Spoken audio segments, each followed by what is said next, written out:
Shalom, puji Tuhan, saudara sekalian. Perkenalkan, nama saya Yusuf Tamung Tuhan, NIM 11221414 ST pada Sekolah Tinggi Teologi Anugerah Indonesia, mahasiswa Prodi S1 Teologi. Pada kesempatan ini saya akan mempresentasikan tugas mata kuliah homiletik mengenai metode khotbah kontekstual, dan harapan saya melalui presentasi ini kita dapat lebih memahami pentingnya metode kontekstual dan penerapannya dalam pelayanan. Satu bagian firman Allah yang akan kita belajar saat ini terdapat dari kitab Roma pasal 6 ayat 15 hingga 23. Saya akan beri judul hidup dalam kemerdekaan dosa. Perikop 2 macam perhambaan. Ayat 15, jadi bagaimana, apakah kita akan berbuat dosa karena kita tidak berada di bawah hukum Taurat, tetapi di bawah kasih karunia? Sekali-kali tidak. Apakah kamu tidak tahu bahwa apabila kamu menyerahkan dirimu kepada seseorang sebagai hamba untuk mentaatinya, kamu adalah hamba orang itu yang harus kamu taati, baik dalam dosa yang memimpin kamu kepada kematian maupun dalam ketaatan yang memimpin kamu kepada kebenaran. Ayat 17, tapi syukurlah kepada Allah, dahulu memang kamu hamba dosa, tetapi sekarang kamu dengan segenap hati telah mentaati pengajaran yang telah diteruskan kepadamu. Ayat 18, kamu telah dimerdekakan dari dosa dan menjadi hamba kebenaran. Aku mengatakannya hal ini secara manusia karena kelemahan kamu, sebab sama seperti kamu telah menyerahkan anggota-anggota tubuh menjadi hamba kecemaran dan kedurhakaan yang membawa kamu kepada kedurhakaan. Demikian hal kamu sekarang harus menyerahkan anggota-anggota tubuhmu menjadi hamba kebenaran yang membawa kamu kepada pendosa. Ayat 20, sebab waktu kamu hamba dosa, kamu bebas dari kebenaran. Dan buah apakah yang kamu petik daripadanya? Semuanya itu menyebabkan kamu merasa malu sekarang, karena kesudahan semuanya itu ialah kematian. Ayat 22, tetapi sekarang setelah kamu dimerdekakan dari dosa dan setelah kamu menjadi hamba Allah, kamu beroleh buah yang membawa kamu kepada pengudusan, dan sebagai kesudahannya ialah hidup yang kekal. Ayat yang terakhir, sebab upah dosa ialah maut, tetapi karunia Allah ialah hidup yang kekal dalam Kristus Yesus Tuhan kita. Saudara-saudara yang terkasih, dalam kehidupan kita sebagai orang percaya ada sebuah perubahan besar yang terjadi ketika kita menerima Yesus Kristus sebagai Tuhan dan Juru Selamat kita. Di situ kita tidak lagi hidup seperti dulu yang terikat pada dosa, tetapi kita dipanggil untuk hidup dalam kebebasan yang diberikan oleh Allah. Salah satu bagian Alkitab yang sangat jelas mengungkapkan tentang perubahan ini ada dalam surat Paulus pada jemaat Roma, khususnya dalam Roma 6 ayat 15 hingga yang ke-23. Sudah, Paulus mengajarkan kepada kita tentang perubahan yang terjadi dalam hidup orang percaya. Sebelumnya kita adalah hamba dosa, tetapi setelah percaya kepada Kristus, kita menjadi hamba kebenaran. Namun, ini bukan hanya sekedar perubahan status, tetapi sebuah panggilan untuk hidup dalam kemerdekaan yang diberikan oleh Tuhan, jauh dari kuasa dosa. Haleluya. Hari ini kita akan merenungkan bagaimana hidup dalam kemerdekaan dari dosa itu nyata dalam kehidupan kita berdasarkan bagian pembacaan kita ini.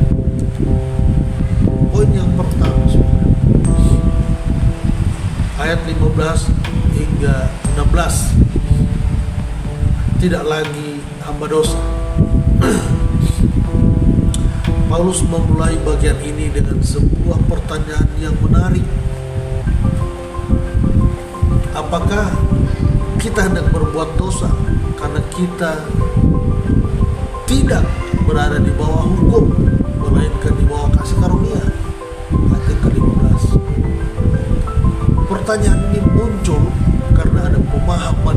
keliru di kalangan sebagian orang bahwa kasih karunia Allah berarti kita bebas melakukan apa saja, bahkan berbuat dosa. Namun Paulus menegaskan bahwa hidup dalam kasih karunia bukanlah alasan untuk hidup dalam dosa. Sebaliknya, hidup dalam kasih karunia justru memerdekakan kita dari kuasa dosa. Haleluya. Saudara-saudara, Paulus menjelaskan bahwa kita tidak lagi menjadi hamba dosa. Ayat 16, apakah kamu tidak tahu bahwa apabila kamu menyerahkan dirimu kepada seseorang sebagai hamba untuk menaati dia, kamu adalah hamba orang itu? Sebelumnya kita adalah hamba dosa yang tunduk pada kehendaknya. Tetapi kini kita telah diselamatkan dan dibebaskan oleh Kristus untuk menjadi hamba kebenaran. Ini adalah panggilan untuk tidak lagi hidup dalam dosa, tetapi hidup menurut kehendak Allah. Haleluya. Poin kedua, saudara. Ayat 17 hingga 18. Dari hamba dosa menjadi hamba kebenaran. Paulus kemudian mengingatkan kepada jemaat Roma tentang perubahan besar yang terjadi pada mereka, saudara. Ayat 17. Tetapi syukur kepada Allah karena kamu yang dahulu adalah hamba dosa, sekarang telah menjadi taat dari hati kepada contoh ajaran yang telah kamu terima. Ketika kita menerima Injil, kita diselamatkan dari belenggu dosa dan dipanggil untuk hidup dalam kebenaran. Ini bukanlah perubahan yang hanya terjadi di tingkat luar, tetapi juga pada tingkat hati kita. Kita menjadi orang yang taat kepada ajaran Kristus. Dan Paulus menegaskan lebih lanjut ayat 18, dan setelah kamu dibebaskan dari dosa, kamu menjadi hamba kebenaran. Haleluya.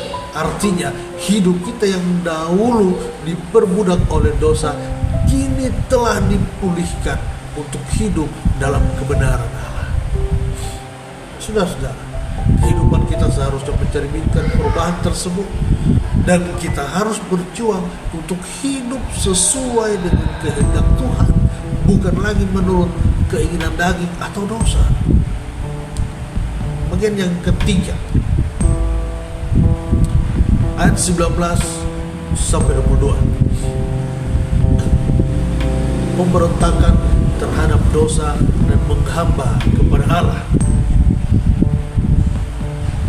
Poin ini, saudara, Paulus mengakui bahwa proses ini tidaklah mudah, dan kita seringkali tergoda untuk kembali ke dalam cara hidup yang lama dikuasai oleh dosa. Dan itu realita, saudara, terjadi dalam kehidupan kita.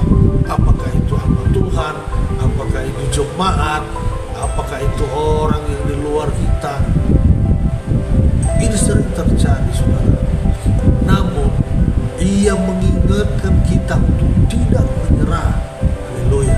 Ayat 19, aku berkata demikian dengan menggunakan perumpamaan manusia, oleh karena kelemahan tubuhmu,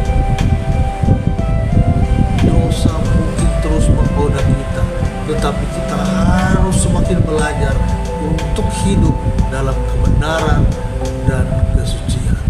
Haleluya. Paulus juga menunjukkan bahwa hidup kita yang dahulu penuh dengan perbuatan-perbuatan dosa kini seharusnya digantikan dengan hidup yang menghasilkan buah-buah kebenaran. Haleluya. Ayat 22, saudara. Tetapi sekarang setelah kamu dibebaskan dari dosa dan menjadi hamba Allah, kamu beroleh buah yang mengarah kepada kesucian dan pada akhirnya hidup yang kekal. Bapak Ibu Saudara, ini adalah hidup yang penuh dengan hasil kebenaran, yang bukan hanya mendatangkan berkat bagi kita, tetapi juga untuk orang di sekitar kita. Haleluya. bagian yang keempat, ayat 23, saudara. Upah dosa dan upah kebenaran. Ada dua bagian di sini, saudara. Paulus menutup bagian ini dengan pernyataan yang sangat kuat tentang akibat dari dua pilihan hidup ini, hidup dalam dosa atau hidup dalam kebenaran. Ayat 23, sebab upah dosa ialah maut, tetapi karunia Allah ialah hidup yang kekal dalam Kristus Yesus Tuhan kita. Dosa selalu membawa kepada maut, baik maut secara fisik maupun maut rohani, yang akan memisahkan kita dari kasih Allah. Tapi saudara-saudara, hidup dalam hidup yang kekal, hidup dalam Kristus membawa kita kepada hidup yang bermakna, yaitu hidup yang kekal, hidup yang dipulihkan, yang dipenuhi dengan kasih karunia Allah. Haleluya. Maukah saudara hidup dalam kasih karunia Allah? Saudara-saudara yang terkasih, bagian pembacaan kita ini mengajarkan kita bahwa hidup dalam kemerdekaan dari dosa adalah sebuah kenyataan yang telah terjadi dalam hidup setiap orang percaya. Haleluya. Kita telah dibebaskan dari kuasa dosa, dipanggil untuk hidup dalam kebenaran Allah, dan kasih karunia Allah bukanlah alasan untuk terus berbuat dosa, saudara, tetapi kekuatan untuk hidup menurut kehendaknya. Haleluya. Dengan berkat dan kekuatan dari Allah menghadapi hidup ini, saudara, kita dapat hidup dengan kesucian dan menghasilkan buah kebenaran. Karena itu, saudara-saudara, marilah kita menghargai pengorbanan Kristus yang telah membebaskan kita dan hidup dalam kebebasan dengan penuh tanggung jawab. Hidup dalam kebenaran, menjalani kehidupan yang berkenan kepada Allah dan berharap pada janjinya untuk hidup yang kekal. Haleluya.